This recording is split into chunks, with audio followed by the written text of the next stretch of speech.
Hi friends, welcome back to Purnima family channel. మన ఛానల్లోనే ఇప్పుడు ఈ వీడియో వచ్చేసరికి ఏంటంటే సంక్రాంతి పండుగ వచ్చేస్తుంది కదండి. ఈ సంక్రాంతి పండుగకి అందరూ ఎక్కువగా అయితే పిండి వంటలు అయితే చేసుకుంటారు కదా.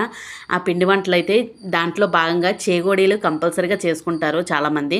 ఆ చేగోడీలు ఎలా చేసుకోవాలి కరెక్ట్గా కొలతలతో అయితే నేను తప్పకుండా చెప్తానండి. క్రిస్పీగా మంచి టేస్టీగా అయితే వస్తాయి. మనం ఇలాగ ఇంట్లో చేసుకుంటే మంచి హెల్దీ అనమాట. బయట ఆయిల్స్ అయ్యి ఎలా ఉంటాయో తెలీదు. అందువల్ల ఇంట్లో చేసుకోవడానికి అయితే మ్యాక్సిమం ప్రిఫర్ చేస్తాము. ఈ పండగల్లోనైతే ఇంకా కంపల్సరీగా అయితే చక్కగా అన్ని రకాల పిండి వంటలతో అయితే ఫుల్గా ఎంజాయ్ చేస్తాం అనమాట. మీలో ఎంతమంది సంక్రాంతి పండుగకి ఏ పిండి వంటలు వండుకుంటారో కామెంట్ చేయండి. ఇక్కడ వచ్చేసరికి ఈ కప్పు ఉంది కదండి, ఈ కప్పుతోని నేను 2 కప్పులు వరిపిండి, అలాగే ఒక కప్పు హాఫ్ సగానికైతే శనగపిండి అయితే తీసుకున్నాను అనమాట. అంటే 2 కప్పులు వరిపిండి, ఆ కప్పులో సగానికైతే శనగపిండి తీసుకున్నాను. మొత్తం పిండి అంతా కలిపేసుకున్నాను అనమాట. కలిపేసుకొని పక్కన పెట్టుకున్నాను. పెసరపప్పు ఒక 1 అవర్ ముందైతే నానబెట్టుకోవాలి వాటర్లోని. ఒక 2 స్పూన్లు పెసరపప్పు పడుతుందండి ఆ 2 కప్పులు వరిపిండికి. అది నానబెట్టుకున్న తర్వాత ఎసర కూడా ఎలా పెట్టాలంటే ఈ 2 కప్పులు ఉన్నాయి కదండి, ఈ 2 కప్పులు వాటరే వేయాలన్నమాట. ఎంత పిండి అయితే అంతే కొలత వాటర్ కూడా.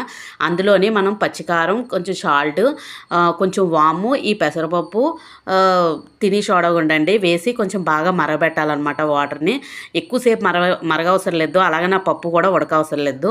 మనకి ఆటోమేటిక్గా వేగినప్పుడు అయితే కొంచెం క్రిస్పీగా వచ్చేస్తుంది కదా, అందువల్ల ఉడకవసరం లేదు. అదంతా కొంచెం ఎసరు మరిగిన తర్వాత అంబలి తిప్పుతాం కదండి, అంబలి తిప్పిన తోపలాగా అయితే తిప్పేసి స్టవ్ ఆఫ్ చేసేసుకోవాలి. ఎక్కువ ఉడకవసరం లేదు, ఆవిరికి అలా ఉడుకుతుంది అనమాట. చల్లారిపోయిన తర్వాత చూసారు కదా, చక్కగా ఇలా చెక్కపీట కానీ ఏదో ఒకటి తీసుకొని అందు మీద ఇలా రుద్దుతున్నట్టుగా అయితే చక్కగా రౌండ్గా అయితే వచ్చేస్తాయండి. మీరు ఇలాగా నేను చెప్పిన పక్కా కొలతలతో అయితే మీకు ముద్ద అనేది సాఫ్ట్గా వచ్చేస్తుంది అనమాట. మనకు చేసుకోవడం కూడా చాలా ఈజీ. ఇప్పుడు ఈ రింగులా చుట్టడానికి మనం ఫింగర్ మధ్యని చుట్టేస్తే ఆటోమేటిక్గా రింగులాగా వచ్చేస్తుందండి.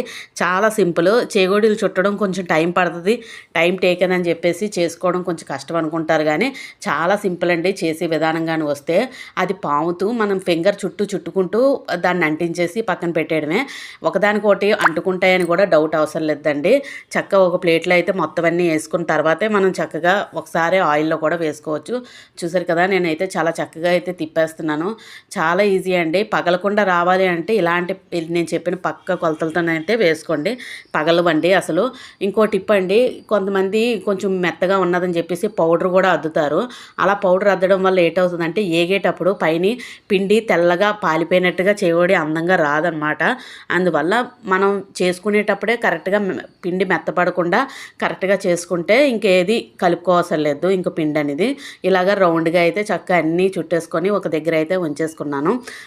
కొంతమంది అయితే ఈ చేగోడీల్లోని జీలకర్ర కూడా వేసుకుంటారండి. ఈ వామ్ ప్లేస్లోని మీరు కావాలంటే జీలకర్ర కూడా వేసుకోవచ్చు అనమాట. చూసారు కదా, ఫైనల్గా అయితే చేగోడీలు అయితే చుట్టేసాను. మనం అలా కట్ అయినా కూడా ఇలాగ అంటించేస్తే రబ్బర్లాగా అంటిపోతాయండి, ఏ ప్రాబ్లం ఉండదు. చాలా సింపుల్ అండి అసలు చేగోడీల ప్రాసెస్ అనేది. చూసారు కదా, నూనె అది బాగా వేడెక్కిన తర్వాతే వేయండి, అలా అయితేనే, లేకపోతే నూనె పీల్చేస్తుంది అనమాట. చక్కగా క్రిస్పీగా అయితే ఏగుతాయి. ఇలాగ బుడగలు వచ్చినంతసేపు ఏగుతున్నట్టుగానండి, మీరేం కలపకండి, అలాగే వదిలేయండి. మీరు ఆటోమేటిక్గా అందులో ఏగిన తర్వాత ఆటోమేటిక్గా అవి తేలిపోతూ ఉంటాయి. మనకి సౌండ్ కూడా తెలుస్తుందండి, చక్కన కరకరలాడుతున్నట్టుగా ఏగుతున్నప్పుడే మనకు తెలిసిపోతుంది. ఆ గరిటె పెట్టినప్పుడు అంత బాగా కరకరలాడిన తర్వాత మంచి రంగు వచ్చిన తర్వాత ఆ బుడగలు తగ్గిన తర్వాత అప్పుడు తీసేసుకుంటే మనకి కరెక్ట్గా క్రిస్పీగా అయితే వచ్చినట్టుగా. లేదు మనం ముందుగా కానీ చిన్నది ముందుగా తీసినా కూడా మెత్తగా అయిపోతాయండి చేగోడీలు. అందువల్ల కొంచెం అలాగా చేసుకోండి కంపల్సరిగా. చూసారు కదా, ఇంకా బుడగలు అయితే వస్తున్నాయి. బుడగలన్నీ తగ్గిన తర్వాత అయితే చేగోడీలు తీసుకోవాలి. మీలో ఎంతమంది సంక్రాంతి పండుగకి ఏమేమి పిండి వంటలు వండుకుంటున్నారు, ఏమేమి ప్లానింగ్స్తో ఉన్నారండి కామెంట్ సెక్షన్లో పెట్టండి. నేనైతే ఇలాగా మనకి 2 కప్పులు అండి, అప్పటికప్పుడు మనం ఎక్కువ ఏం చేసేసుకోవసరం లేదు. ఇలాగ లిమిటెడ్లోనే మనం తక్కువ పిండితోనే చక్కగా తక్కువగానే చేసేసుకోవచ్చు అనమాట. చాలా ఫాస్ట్గా అయిపోతాయి.